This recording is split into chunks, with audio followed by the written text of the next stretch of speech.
अगर आप भी चाहते हैं कि एसएस फिल्म्स मोतिहारी के ऑडियो वीडियो सबसे पहले आप तक पहुंचे, तो इस चैनल को सब्सक्राइब करें और साथ ही बेल आइकन को दबाना ना भूलें। Presented by SS films Motihari. पियावा मिलल बाहर खेलना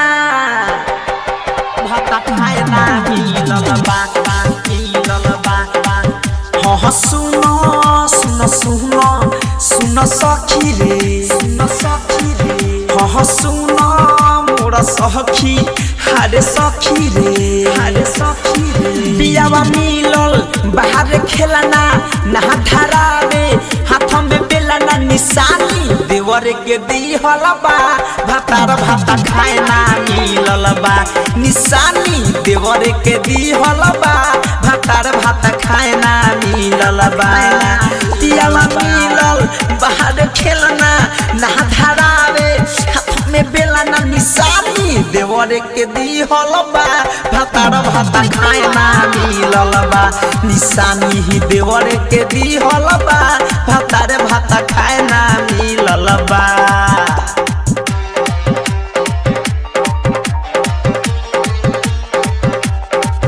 भाता खाएना मिलल बा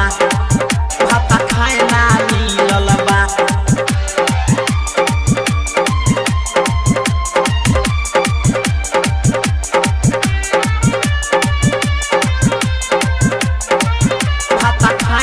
मिलल बा रहे हरदम अगुताइल हो कहिया के बा खखुआइल हो ना घर के चिंता करेला बैठल बैठल मोटाइल बा खोजे फैली ई बिछावना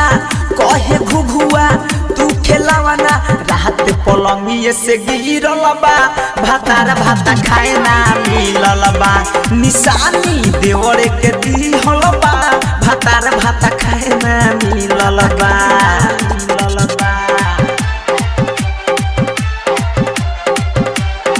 भाता खाएना मिलल बा ए सखी कैसे होई गुजारा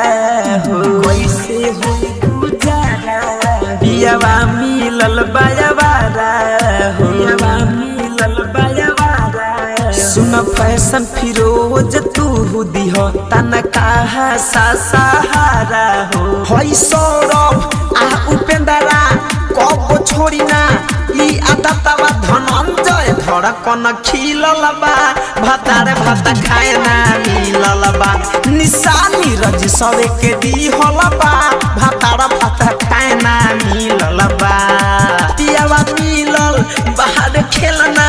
ना धरावे हाथ में बेलना निशानी देवर के दिहल बा भातार भाता खाएना मिलल बा निशानी ही देवर के दिहल बा भातार भाता खाएना मिलल बा